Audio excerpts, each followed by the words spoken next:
이에 예수께서 제자들과 함께 겟세마네라 하는 곳에 이르러 제자들에게 이르시되 내가 저리 가서 기도할 때마다 너희는 여기 앉아있으라 하시고 베드로와 세베대의 두 아들을 데리고 가실세 고민하고 슬퍼하사 이에 말씀하시되 내 마음이 매우 고민하여 죽게 되었으니 너희는 여기 머물러 나와 함께 깨어있으라 하시고 이미 나아가서 얼굴을 땅에 대시고 엎드려 기도하여 이르시되 내 아버지여 만일 할만하시거든 이 잔을 내게서 지나가게 하옵소서.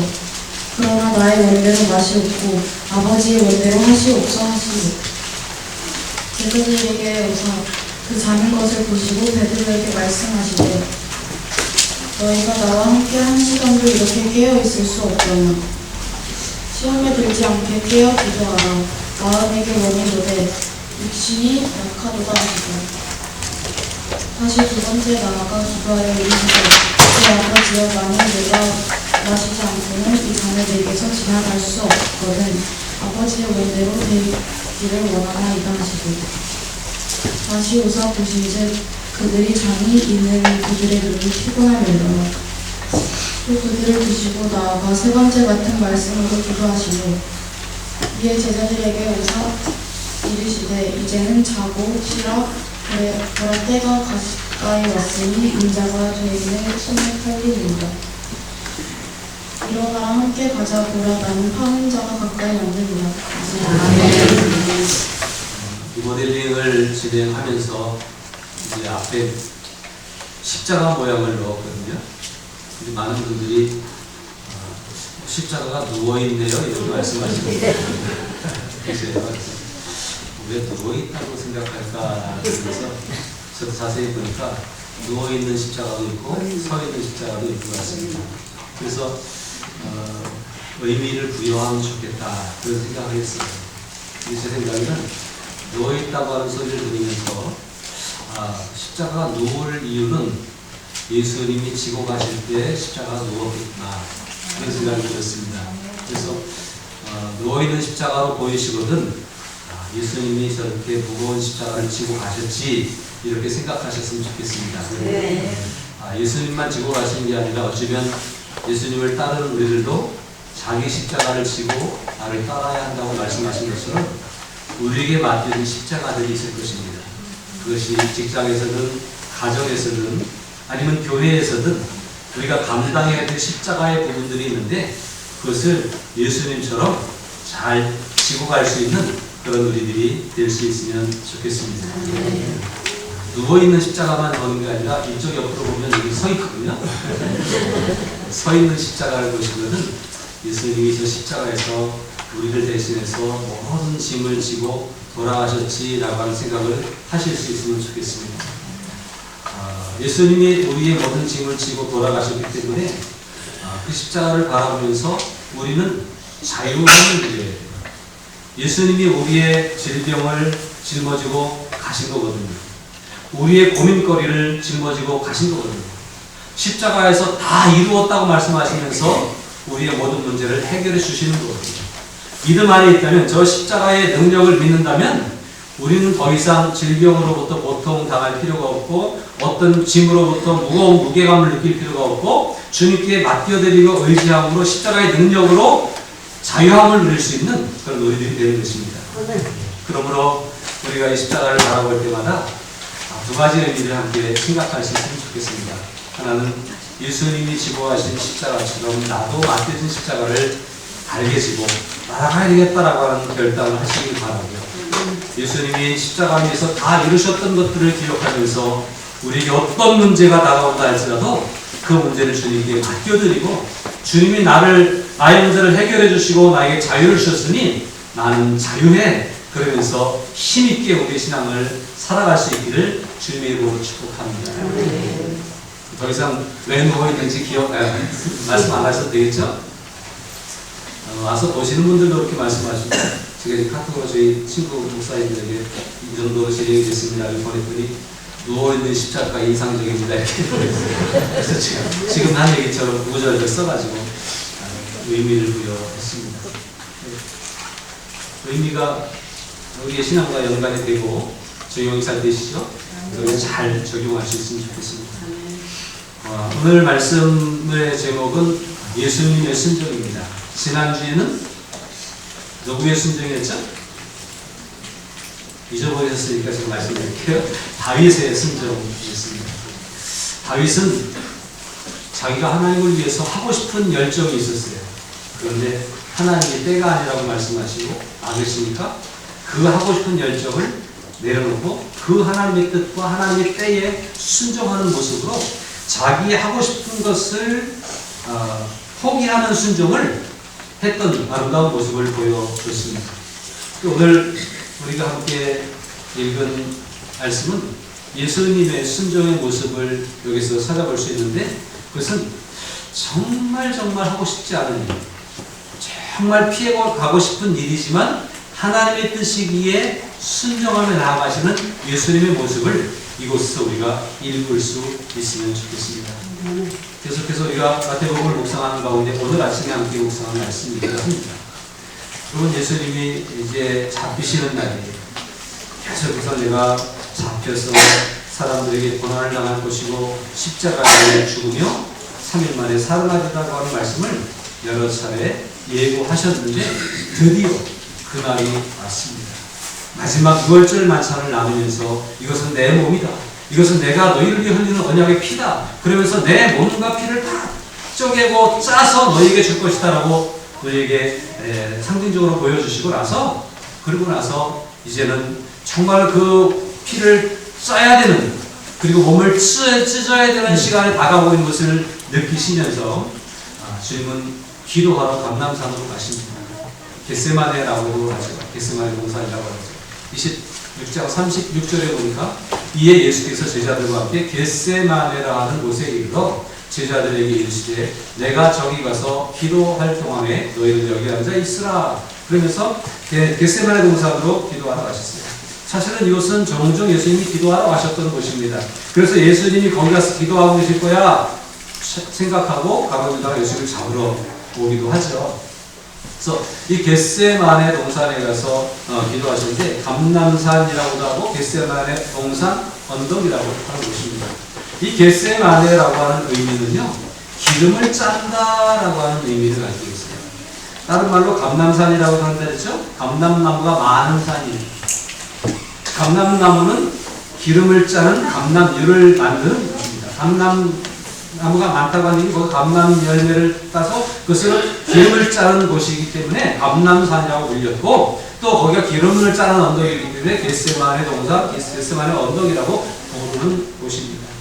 근데 예수님이 이곳에서 기도하셨다라고 하는 의미는 굉장히 중요한 의미가 있습니다. 예수님이 기도하신 그 기도가 마치 기름을 짜는 듯한 기도였겠구나 하는 것들을 우리는 엿볼 수가 있습니다. 왜 예수님의 기도가 마치 기름을 틀에다 놓고 기름을 짜듯이 그런 기도를 해야만 했을까 하는 생각을 우리는 해볼 수가 있겠죠. 예수님이 이 겟세마네 동산에서 기도하러 가실 때의 마음, 심정이 어땠을까에 대한 것이 오늘 우리가 읽은 본문에 몇 번 등장을 합니다. 그래서 제가 살펴보니까 37절에 베드로와 세베대의 그 아들을 데리고 가실새 고민하고 슬퍼하사. 무엇을 고민하셨을까요? 무엇 때문에 슬퍼하셨을까요? 무엇을 먹을까? 무엇을 마실까? 무엇을 입을까? 어디가 재밌는 일이 있을까? 이런 걸 생각하면서 고민하셨을까요? 저도 가끔 고민할 때가 있습니다. 가끔 손님이 오거나 무슨 일이 있어서 외식을 할 때 뭘 먹지? 이게 굉장히 고민돼요. 시골이라 특별히 손님을 모시고 갈 만한 것이 없어서 뭘 먹지가 늘 고민입니다. 늘 하는 얘기예요. 30년 동안 제가 한 얘기예요. 그래도 또 다 먹긴 먹습니다. 근데 예수님이 여기서 고민하셨고 또 슬퍼하셨던 것은 무엇 때문이었을까요? 십자가를 져야 되는데 이 십자가를 지는 일이 쉬운 일이 아니기 때문에 인간적인 예수님의 모습 속에서 고민스러울 수밖에 없었다라고 합니다. 예수님은 하나님의 아들이십니다. 그러나 동시에 우리가 똑같은 몸을 입고 이 땅에 오신 분이시라고 하는 사실이에요. 찌르면 아프고 때리면 아픈, 피곤하면 졸리고 그리고 안 먹으면 배고픈, 우리가 똑같은 몸을 갖고 계신 분이 바로 예수님이시지 않습니까? 근데 그 예수님이 이제 십자가 달려 돌아가시는 거예요. 어떤 분이 그러더라고요. 우리 캄보디아 같이 선교사님이 한번 거기 선교지에서 이동하던 중에 너무 피곤해서 잠깐 산을 세우고 쉬었는데 몇 시간 동안 잤어요. 그러고 나서 또 집에 와서 쉬었는데 다음 날까지 그냥 죽었다 깨어난 것으로 그렇게 잔 적이 있다고 그런 얘기를 하시더라고요. 그러면서 그걸 통해서 그분의 고백이 그래요. 죽을 때 아무도 모르게 이렇게 죽으면 참 편하겠구나. 내일 모레 내가 죽는다고 생각하고 그냥 뭐 하다가 갑자기 크 죽는 게 편하겠어요. 그 선교사님의 고백은 믿음이 있으니까 그런 고백을 할 수 있는 거예요. 뭐 하다가 갑자기 뭐라 그래요? 절지에 죽었으면 좋겠다. 그러면 그런 고통도 없고 그렇지 않겠다. 물론 이제 남은 가족들은 마음이 아리고 속상하긴 하겠죠. 그러나 본인 당사자를 위해서는 하나님 앞에 나도 모르게 그냥 순간적으로 하나님 앞으로 가면 참 편하겠다 그런 고백을 하시는 것을 들었습니다. 저도 그런 생각을 갖고 합니다. 하나님이 정말로 그렇게 데려가시면 참 은혜겠다 그런 생각도 한번 해봅니다. 그럼 하나님의 뜻이겠죠. 생명을 데려가신 것은. 그런데 예수님이 십자가를 지고 죽으신 것을 아셨잖아요. 제자들에게 계속해서 내가 십자가를 지고 죽을 거야 라고 말씀하신 만큼 당신이 그런 십자가의 죽음을 죽으실 것을 미리 알고 계셨고요. 이제 시간이 흘러감에 따라서 때가 점점 가까이 오고 있는 것을 아셨고 바로 내일 모레가 내가 죽을 날이라고 하는 것을 알고 계시는 상황 가운데서 그 마음이 고민이 될 수밖에 없고 그 마음이 아플 수밖에 없지 않겠느냐는 거죠. 예수님은 우리를 구원하시기 위해서 죽음을 죽으셨는데 하나님의 아들이시니까 하나도 고통스럽지 않게 하나도 아프지 않게 하나도 문제 없이 그냥 죽으실 수 있었던 것이 아니라 우리와 똑같이 애달고 우리가 똑같이 아프고 힘들고 이렇게 고민하고 슬퍼하면서 그 죽음을 맞이하셨다고 하는 사실이에요. 그게 얼마나 힘들었겠어요. 물론 이 상황 가운데서 제자들은 무슨 말씀을 하시는지 잘 이해 못하는 부분들이 있었습니다만 예수님은 그 답답한 제자들 앞에 두고 눈을 감은 것을 그냥 눈을 감는 게 아니라 처참하게 수모를 겪으면서 죽으실 것을 생각해 보니까 너무너무 무겁고 힘들었어요. 하나님의 아들이신 영이신 예수님이시지만 그러나 인간의 우리의 몸과 똑같은 육신을 입고 오신 이 육신 예수님으로서는 너무너무 감당하기 힘든 일이었고 감당하고 싶지 않은 일이었어요. 저는 또 생각해 봅니다. 정말 내가 사랑하는 사람을 위해서 내가 희생한다면 기쁨이 있고 보람이 있을 것 같이 느껴지는데 그렇게 가르치고 그렇게 설명해도 알아듣지 못하는 이 답답한 제자들 때문에 내가 죽어야 된다고 생각하는 그 생각은, 심정은 얼마나 속상할까요? 끊임없이 인류 구원을 위해서 그렇게 구원을 선포하시고 인류 구원을 위해서 이한 목숨 던지려고 이 땅에 오신 예수님이시지만 그 많은 유대의 종교 지도자들이라고 하는 사람들이 어떻게 하면 예수님을 죽일까 혈안되어서 기회를 엿보고 있는 상황 가운데서도 내가 저들을 위해서 죽어야 돼? 이거 참 쉽지 않은 일인 것입니다. 오늘 저와 여러분들은 어떻습니까? 주님 앞에 순수히 순종하며 섬기며 정말 주님을 어떻게 기쁘시게 해드릴까 그러면서 인생을 살아가고 있습니까? 아니면 어떻게 하든 내가 편하려고 나를 위해서 살으려고 그렇게 애쓰면서 주님을 순간순간 아니 많은 시간 잊어버리고 살지는 않습니까? 그런데 주님은 그런 우리들을 위해서 죽으셔야만 했답니다. 얼마나 힘들었어요. 그 힘든 그 예수님의 심정을 고민하셨고 슬퍼하셨다고 얘기합니다. 속으로만 고민하고 슬퍼하신 것이 아니라 그 제자들에게 표현하십니다. 38절에 이에 말씀하시되 내 마음이 매우 고민하여 죽게 되었습니다. 예수님이 제자들에게 하신 말씀이 내가 지금 너무너무 고민되고 너무너무 힘들다 죽을 것 같아. 제자들에게 하신 말씀이에요. 만약에 지금 제가 여기 설교하다가 너무 힘들어서 제가 좀 쓰러질 것 같아요 라고 여러분들에게 말씀을 드린다면 여러분들이 어떤 마음일까요? 막 달려와서 붙잡아주고 싶고 그런 마음 들지 않겠어요? 제자들에게 이렇게 예수님이 표현하실 때 제자들이 지금 이것을 잘 알아채지 못한 거예요. 여러분들이 저를 사랑하는 것보다 제자들이 예수님을 사랑하는 것이 약했던 것 같아요. 예수님이 내가 너무너무 고민스럽고 지금 마치 지레 죽을 것 같다. 그런 표현을 하셨어요. 그리고 너희는 여기 머물러 나와 함께 깨어 있으라고 부탁을 하면서 말씀하십니다. 얼마나 힘드셨습니까? 기도하십니다. 조금 나아가서 얼굴을 땅에 대시고 엎드려 기도하여 이르시되 얼굴을 땅에 대고 엎드려 기도하는 그 절박함, 그 애절함이 묻어있지 않습니까? 여러분 보통 기도 어떻게 하십니까? 편안하게 앉아서 기도하시죠. 조금 더 무릎 꿇고 기도하시죠. 땅을 머리를 땅에다 대고 부르짖어 애통하며 기도할 때는 그만큼 절박하다고 하는 얘기예요. 예수님은 이 겟세마네 동산에서 이 어마어마한 고통을 겪으셨습니다. 무슨 고통이에요? 죄인들을 위해서 내가 대신 죽어야 된다라고 하는 그 고통.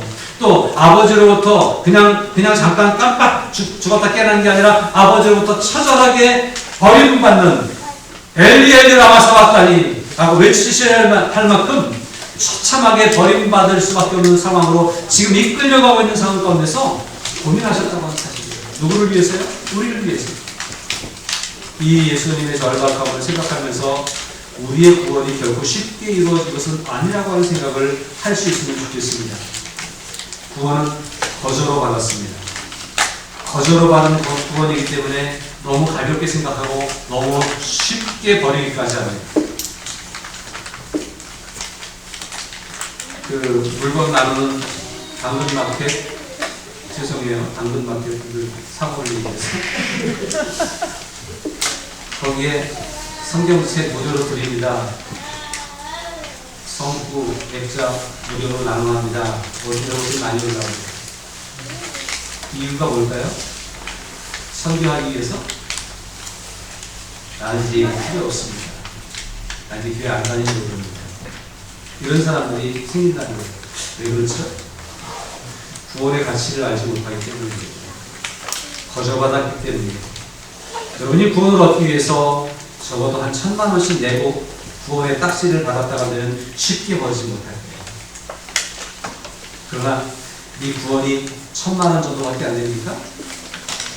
일생을 주고도 바꿀 수 없는 것이 이 구원의 은혜 아닙니까? 이 값진 구원의 은혜를 우리가 누리기에 우리는 거저받았기 때문에 쉽게 생각하는데 사실은 예수님이 이 고통을 겪으면서 이 절박함 가운데서 우리의 구원을 이루시기 위해서 희생하셨다고 하는 사실을 기억하면 이 구원을 함부로 대할 수가 없어요. 그냥 예수 믿으면 구원받는다고 가르쳐서 믿음으로 구원받는다고 우리가 배웠고 아멘 믿습니다. 그러고 그냥 구원을 턱 받았기 때문에 우리는 너무나 쉽게 생각해요. 다음 주에 세례받는 분들을 기억하십시오. 세례받은 하나님의 자녀의 증표를 받는 겁니다. 세례를 그냥 목사님 받으라고 하니까 목사님 준다 하니까 그냥 받는 게 아니라 이 세례 받으면 나는 더 이상 빼도 박도 할 수 없는 하나님의 자녀다라고 하는 믿음의 확신을 굳게 가질 수 있기를 바랍니다. 내가 세례 받기까지 내가 죽었다 깨어나기까지 먼저 주님이 나를 위해 죽으셨고 다시 살아나셨기 때문에 내가 세례 받음으로 구원받을 수 있다고 하는 사실이에요. 예수님의 죽음을 깊이 묵상하고 마음에 새기고 그리고 십자가를 바라볼 때마다 그 예수님을 생각하고 떠올릴 수 있는 그런 믿음으로 우리가 살아갈 수 있어야 됩니다. 예수님이 얼굴을 땅에 대시고 엎드려서 기도합니다. 뭐라고 기도하는지 아세요? 내 아버지여, 만일 할만하시거든 이 잔을 내게서 지나가게 하고 싶었어요. 이거 하고 싶다는 얘기예요? 하고 싶지 않다는 얘기예요? 하나님, 이거 왜 내가 해야 됩니까? 왜 저 사람들을 위해서, 저 악한 사람들을 위해서, 저 죄인들을 위해서 내가 뭐 잘못했다고 내가 이걸 해야 됩니까? 라고 지금 절규하고 절박함을 하나님께 호소하고 있는 장면이 바로 이 장면인 거예요. 그만큼 예수님은 이 일이 원하지 않는 일이었습니다. 우리들도 원하지 않는 일이 많이 있지 않습니까? 그럴 때 하나님 앞에 하나님 내가 왜 이런 일 고통을 당해야 되라고 기도해 본 적 있으십니까? 예수님이 그렇게 기도하십니다. 그러니까 이 십자가를 진다고 하는 것이 인류구원이라고 하는 것이 참 귀하고 아름다운 일이지만 예수님이 흔쾌히 할 만한 기쁘게 할 만한 일은 아니었다는 얘기예요. 너무너무 힘들고 고통스러운 일이었다고 하는 얘기예요. 그 고통이 우리를 구원하셨다고 하는 사실을 기억하고 그 은혜를 마음에 깊이 새기고 믿음의 가치를, 구원의 가치를 소중하게 생각하고 일평생 지킬 수 있기를 주님의 이름으로 축복합니다. 예수님 이렇게 하고 싶지 않은 일이었어요. 그래서 이것 때문에 애타면서 하나님 앞에 예수 안에서 기도하고 있습니다. 근데요, 이 잔을 지나가게 하옵소서. 십자가 안 하면 안 됩니까? 라고 기도하는 예수님 앞에 예수님의 기도가 이렇게 나옵니다. 다시 두 번째 나아가 기도하여 이르시되 내 아버지여, 만일 내가 마시지 않고 이 잔이 내게서 지나갈 수가 없거든 아버지의 원대로 되기를 원합니다. 이거 내가 하고 싶지 않은 일이에요. 그런데 누군가는 해야 됩니다. 이거 내가 정말 하고 싶지 않은 일이에요. 그런데 이거 안 하면 사람들이 다 죽어요. 그러니까 해야 되는 일이에요. 우리가 세상을 살아가면서 이거 꼭 왜 내가 해야 돼? 아, 교회 청소에 나밖에 할 사람이 없어? 내가 해야 돼? 밥하는 거, 난 남들은 와서 편하게 먹고 쉽게 가는데 나는 해야 돼? 아니, 내가 어릴 때 하다 피곤한데 반주해야 돼? 저도 마찬가지입니다. 매주마다 마음절이면서 여러분들 설교하고 싶어서 하는 게 아니에요. 우리가 하고 싶지 않은 일을 해야 될 때가 있지 않습니까? 예수님은 이 십자가를 지는 일이 정말 하고 싶지 않은 일이었고 너무 부담스러운 일이었고 너무 고통스러운 일이었어요. 그런데 기도하면 할수록 그럼 누가 하지? 누군가 해야 되는 일이고 누군가 해야 해줘야 인류 구원의 역사가 이루어지기 때문에 이것은 너무나 소중하고 값진 일이기 때문에 기도하면서 감당하고 작정하셨다고 하는 사실을 우리는 기억해야 됩니다. 하고 싶지 않다고 다 안 하면 세상이 어디로 가겠습니까? 지금 이 땅을 살아가면서 점점 겪는 것은 제가 아직 젊은데 제가 더 어릴 때 겪었던 이 사회와 오늘의 사회가 너무나 다른데요. 옛날에는요, 국가를 위해서 헌신하려고 하는 사람들이 많았고요, 공동체를 위해서 희생해야 된다고 하는 생각이 많았고요, 그냥 붙잡고 함께 하자고 하는 생각들이 많았습니다. 그런데 점점 갈수록 공동체가 무너져도 나만 잘 되면 된다고 하는 생각이 팽배한 것 같아요. 국가가 중요한 게 아니라 내가 중요한 거예요. 그러나 국가가 없이는 내가 있을 수 없고 공동체가 없이는 내가 있을 수 없습니다. 가정이라고 하는 것이 없으면 내가 생길 수도 없고 존재할 수도 없습니다. 그걸 소중히 여길 수 있어요. 자꾸 자기만을 위하고 나 편하려고 하고 나를 위해서 살아가려고 하는 그런 시대를 우리가 경험하고 있습니다. 그러나 적어도 믿는 사람들은 누군가는 해야 되는 일이라고 한다면 내가 부족하지만 감당할 수 있을까? 그러면서 그 길로 나아갈 수 있는 그런 일들이 우리 안에 있으면 좋겠습니다. 나는 하고 싶지 않아요. 그런데 하나님의 뜻은 누군가가 해야 된다고 하는 거예요. 내 뜻과 하나님의 뜻이 대치가 되는 거예요. 그래서 주님은 기도하면서 마음을 바꾸시죠. 조금 나가서 얼굴을 땅에 대시고 엎드려 기도하여 이르시되 내 아버지의 만일 할 만하시던 이 잔을 여기서 지나가게 없어서 라고 기도하시지만 그러나 하나님의 뜻이 무엇인지 알기 때문에 그러나 나의 원대로 마옵시고 아버지의 원대로 하옵소서라고. 나의 원이 아니라 아버지의 원대로. 나는 하고 싶지 않지만 아버지가 원하신다면 하겠다고 하는 결단을 하고 있습니다. 두 번째 나가 기도하여 이르시되 내 아버지의 만일 내가 마시지 않던 지는 내게서 지나갈 수 없거든 아버지의 원대로 되기를 원하나이다. 순종하겠다고 하는 고백 아닙니까? 하고 싶지 않은 일에서도 순종할 수 있는 믿음이 우리 안에 필요한 거예요. 다윗은 하고 싶은 것도 내려놓을 수 있는 순종을 했다고 한다면 예수님은 정말 하고 싶지 않았는데 하고 싶지 않은 그 일이지만 누군가 해야 되는 일이기 때문에 하나님이 원하시는 일이기 때문에 순종의 길로 접어들어가고 계시다고 하는 사실을 우리는 볼 수가 있습니다. 세 번째 기도하십니다. 또 그들을 두시고 나아가 세 번째 같은 말씀으로 기도하시고 같은 말씀 뭐예요? 하고 싶지 않아요. 그런데 하나님의 뜻이기 때문에 하겠습니다. 그렇게 기도하시고 그 길을 걸어가신다고 하는 사실입니다. 45절입니다. 같이 한번 읽으실까요? 시작. 이에 제자들에게 보사 이르시되 이제는 참으시다. 보라 때가 가까이 왔으니 인자가 주인의 손에 팔리리라. 하고 싶지 않은 일이 있으면 마음에 내키지 않은 일이 있으면 그런데 생각해보면 기도해보면 이것이 하나님이 원하시는 일이었고 하나님의 뜻이었어요. 그래서 그것을 받아들입니다. 그리고 이제 그때가 가까이 오고 있음을 느끼고 인자가 주의 손에 팔리느니라. 그 되어져가는 상황을 받아들이고 수긍하기로 결단해서 제자들에게 표현하십니다. 조금 전에 뭐라고 그랬어요? 내가 너무 고민스럽고 지금 죽을 것 같다. 날 위해 기도해다오 라고 부탁하셨던 예수님이냐, 이제 기도하는 가운데 그 마음이 변해서 이제는 내가 하려가야 되겠다, 하려가는 길로 가겠다고 나서신 거예요. 또 말씀하십니다. 46절에 일어나라 함께 가자. 어디로 가는 거예요? 하려가는 거예요. 잡혀가는 거예요. 십자가를 지러 가는 거예요. 죽음의 길로 가시는 거예요.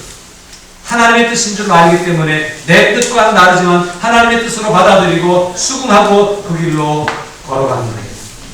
마음만 먹은 게 아니라 행동하면서 그 길로 가시고 있는 예수님의 모습은 온전한 순종의 모습이 아닐까 하는 생각합니다. 이 원하지 않는 일, 하고 싶지 않은 일을 하는 일에 있어서 이 사이에 뭐가 있었을까요? 내가 하고 싶지 않은데 왜 해야 돼? 이런 생각을 하고 있을 때 예수님은 하나님께 뭐 했다는 거예요? 기도했다는 거예요. 여러분, 기도하지 않는 것은 감당할 수 없는 일이 많습니다. 정말 하고 싶지 않은 일이 생기거든 기도해보세요. 안 해도 되는 일인지 해야 되는 일인지 기도해보세요. 용서하고 싶지 않은데 기도해보세요. 하나님 용서하라고 하시는지 용서하지 말라고 하시는지 하나님께 여쭙고 하나님의 뜻에 순종하시길 바랍니다. 사랑하고 싶지 않은 사람이 있어요. 원수 같은 사람이 있어요. 그런데 기도해보세요. 사랑하라고 하는지 사랑하지 않아도 된다고 하시는지 하나님의 뜻에 순종하시길 바랍니다. 내가 하고 싶은 일만 하려고 하지 말고 하고 싶지 않은 일도 하나님의 뜻에 순종해서 해나가는 사람들 때문에 세상은 아름다워질 것입니다. 밝아질 것입니다. 오늘 한국교회가, 아니 우리 푸른마을교회가 하나님의 뜻에 순종하면서 우리가 힘든 일, 우리가 감당하기 어려운 일, 부담스러운 일, 그것도 감당해낼 때에 우리는 조금 힘들지만 우리는 희생해야 되지만 그러나 우리를 통해서 하나님의 나라가 세워져 갈 것입니다. 이 지역이 푸른마을이 될 것입니다. 그런 일들을 위해서 우리가 원하지 않는 일, 하고 싶지 않는 일, 마음에 내키지 않는 일 앞에서도 하나님의 뜻으로 믿고 기도하며 순종할 수 있는 그런 우리들이 되어야 하지 않겠습니까?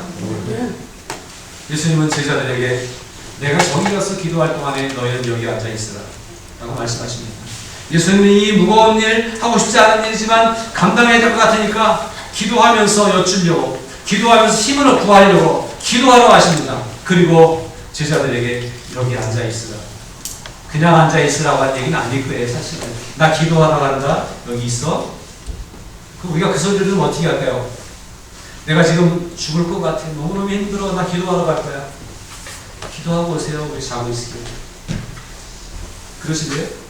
여러분, 제가 여러분들에게 제가 요즘 너무너무 고민이 많고 힘들어서 지쳐 있습니다. 그래서 금식하며 기도하려고 그러는데 만약에 그러면 여러분 어떻게 하시겠어요? 저를 위해서 기도하시겠어요? 아멘 하셨어요? 감사합니다. 제자들 안 되고 제자들인데 여러분들이 훨씬 나아요. 다른 말씀만 드리면 이 제자들이 여러분들보다 훨씬 못한 제자들이 나중에 큰 일을 했거든요. 이 제자들도 훨씬 나은 여러분들은 더 큰 일을 할 수 있을 줄 믿습니다. 아멘. 아멘이 책임지세요. 또 말씀합니다. 이에 말씀하시되 내 마음이 매우 고민하여 죽게 되었으니 너희는 여기 머물러 나와 함께 깨어 있으라. 여기 앉아 있어.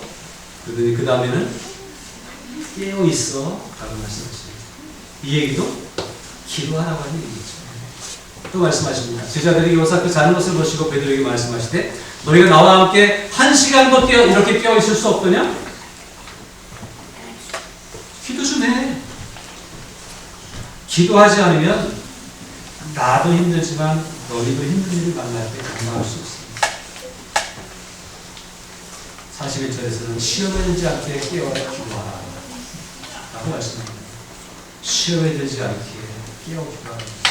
시험에 들었을까요? 안 들었을까요? 기도하지 않은 제자들은 예수님이 잡혀가실 때 다 도망갔습니다. 우리는 주를 부인하지 않겠습니다. 주와 함께 죽을지언정 주를 떠나지 않겠습니다. 라고 장담하고 고백했던 제자들이잖아요. 불과 몇 시간 전에. 그런데 예수님이 붙잡혀 가시니까 다 도망갔어요. 왜 그랬죠? 기도하지 않았어요. 하나님이 내게 가지고 계신 하나님의 뜻이 무엇인지를 붙잡기 위해서 기도해야 되고, 내가 가야 될 길을 위해서 기도해야 되고, 앞으로 어떤 일이 다가와도 내가 감당할 수 있도록 힘을 다하고 기도하고, 그래도 그 어떤 시험을 당할 때, 시련을 당할 때 감당하기가 참 어려울 텐데, 태평스럽게 너무 편하게 룰루라는 것이라고 생각하는 우리들의 모습 속에 한번 바람이 들어오면 다 날아가는 거예요. 코로나가 가져다 준 고통이 있지만 코로나가 우리에게 깨닫게 해준 중요한 것들이 있습니다. 한국교회는 코로나의 시절을 지나면서 많은 생각을 하게 했습니다.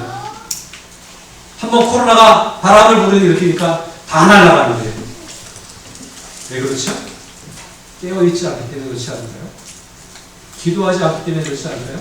좋아요. 코로나 시절에는 그 격리돼야 되니까 어쩔 수 없었다고 쳐요. 코로나 끝나서 돌아와야죠. 다 날아가서 안 돌아오는 거예요.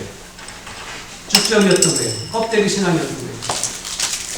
우리가 어떻게 시험을 만날지, 어떤 어려움을 당할지, 큰 환난을 경험할지 아무도 알 수 없습니다. 그래서 우리가 기도로 준비하고 믿음의 결단을 해야 되고, 주님이 십자가를 지시는 고통을 겪으셨던 것처럼 우리들도 어떤 일을 당할지 모른다고 하는 생각을 가지고 기도로 준비하는 믿음, 하나님께 다시 결단하고 작정하며 내 뜻이 아니라 하나님의 뜻대로 살겠다고 하는 결단을 계속해서 할 때에 우리가 그래도 조금이라도 감당할 수 있지 않을까요? 기도하십시오. 기도할 때 하나님은 우리에게 힘을 부어 넣어 주십니다. 주님은 정말 하고 싶지 않았지만 기도해 보니까 하나님의 뜻이 거기에 있었어요. 그래서 내 뜻을 줬고 하나님의 뜻에 순종하며 나아갔고 그 사명을 감당함으로 우리를 향한 구원을 이루셨습니다. 제자들에게 친히 보여주시면서 나 저기 가서 기도할게. 너희들 기도해. 나 기도한다. 또 기도해. 왜 안 깨어 있어야 돼? 또 깨어놓고 또 올라가십니다. 또 와서 1시간도 못 깨어있냐? 그러면서 또 기도하십니다. 그런데 제자들은 여전히 자고 있습니다. 오늘 이런 말씀 앞에서도 여전히 자는 성도가 되시겠습니까? 깨어 기도하며 우리가 가야 될 길을 걸어가는 성도가 되시겠습니까? 오늘 주님이 나를 구원하신 데는 하나님의 뜻을 분명히 우리에게 주셨을 거예요. 왜 나를 구원하셨을까요? 나를 그냥 어떤 일을 하기를 원하실까요? 그냥 내가 편안하게 예수님 믿고 예수님 보호받으며 사랑받으며 살다가 천국 가서 영생 공락을 누리는 것, 그것이 전부일까요? 그것은 우리에게 1차적인 문제라고 하지만, 그러나 우리를 구원하신 데는 우리를 통해서 하시고자 하는 하나님의 뜻이 있었던 거예요. 예수님을 이 땅에 보내신 하나님의 목적이 있어서 우리를 구원하셨던 것처럼 우리를 구원하셨고 우리를 보내셔서 하나님의 사람으로 세우셔서 세례를 주시고 하나님의 제자로, 주님의 제자로 삼으셔서 우리를 통해서 가정을 구원하고 학교를 구원하고 직장을 구원하고 세상을 구원하는 일들을 감당하게 하시려고 하는 하나님의 그 뜻이 있는데, 힘들어요, 부담스러워요, 내가 어떻게 그걸 해요? 그러고 그냥 앉아있겠어요? 깨어있어 기도하시는 저와 여러분들 되기를 바랍니다. 우리에게 할 일이 있습니다. 아무것도 안 하는 것, 그건 좋은 믿음은 아닙니다.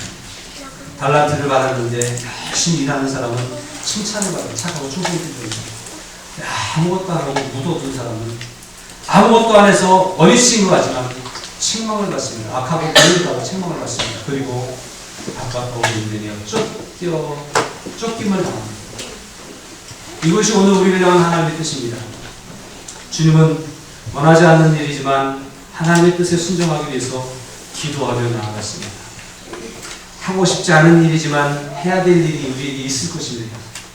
부담스럽고 힘든 일이지만 그래도 누군가 해야 되는 일이기에 내가 앞장서야 되겠다는 마음이 들 때까지 기도하십시오. 그리고 감당하십시오. 주님이 힘 주십니다. 그리고 우리를 잘해다 칭찬하실 것입니다. 그날에 이르기까지 기도를 쉬지 않는 저와 여러분들이 되시길 바랍니다. 그날에 이르기까지 순종의 걸음을 멈추지 않는 저와 여러분들이 될 수 있기를 바랍니다. 순종한 우리들을 통해서 하나님 놀라운 일들을 이루어 가실 줄로 믿습니다. 빌립보서 2장 6절부터 11절에 이런 말씀이 있습니다. 그는 근본 하나님의 본체시나 하나님과 동등됨을 취할 것으로 여기지 아니하시고 오히려 자기를 비워 종의 형체를 가지사 사람들과 같이 되셨고, 그럼 예수님이 이 땅에 내려오는 것이 얼마나 자기를 낮추신 일, 얼마나 자기를 희생하신 일인지 아십니까? 하나님의 아들이신 영원한 저 보좌에 앉아 계셔 영광을 받으실 그분이 그 그걸 포기하시고 와서 천한 모습으로 살아가야 되는 그 모습, 나귀 새끼를 타고 들어가시는 우스꽝스러운 모습으로 살아가야 되는 모습이 얼마나 힘든 일이었어요. 그렇게 희생하셨어요. 근데 그게 다가 아니라 주님은 그 십자가에 죽으시는 그 모습을 하나님의 뜻에 순정하심으로 이루셨던 거예요. 이러므로 뭐 하심으로? 순정하심으로. 하나님의 뜻에 순정하심으로. 자기를 낮추고 자기를 희생해서 하나님의 뜻에 순정하고 복종하심으로 하나님이 그를 지극히 높여 모든 이름 위에 뛰어난 이름을 주사 하늘에 있는 자들과 땅에 있는 자들과 땅 아래에 있는 자들로 모든 무릎을 예수 이름에 꿇게 하시고 모든 입으로 예수 그리스도를 주라 시인하여 하나님 아버지께 영광을 돌리게 하셨다는 것입니다. 지금 우리가 예수 이렇게 할 수 있는 것은 그분이 희생하셨기 때문입니다. 그분이 순종하셨기 때문입니다. 죽기까지 순종하셨기 때문에 하나님이 그를 다시 살리셨고 높은 부자로 끌어올리셨고 지금 우리에게 찬양받으시기에 그 자리에 앉혀주십니다. 잘 되기를 원하십니까? 복 받기를 원하십니까? 성공하기를 원하십니까? 주님이 말씀에 순종하는 자들을 주님이 들어 올리실 때에 순종하고 복 받고 잘 되고 성공하게 될 줄로 믿으시기 바랍니다. 그냥 잘 되는 거 아닙니다. 그러므로 힘들고 어려운 일 부담스럽고 내가 역부족이라고 생각해서 나는 감당할 수 없어라고 하는 자신감이 없는 일 앞에서도 하나님의 뜻인지를 여쭙는 기도를 쉬지 않기를 바라고요. 그리고 기도를 했다면 순종하며 나아갈 수 있기를 주님의 이름으로 부탁을 바랍니다. 우리는 연약합니다. 우리가 연약한지 나도 알지만 하나님이 더 잘하시고 그런데 순종하려고 하는 그 마음 가운데 하나님이 능력을 부어주시고 할 수 있거든이 무슨 말이냐? 믿는 자에게는 능히 하지 못할 일이 없느니라고 말씀하시고 우리에게 잘되게 하시고 성공하게 하시고 우리를 높이 들어 세우실 줄로 믿습니다. 사명을 잘 감당하기 위해서 말씀 앞에 순종의 길을 나아가시는 저와 여러분을 되시기를 주님의 이름으로 부탁드립니다.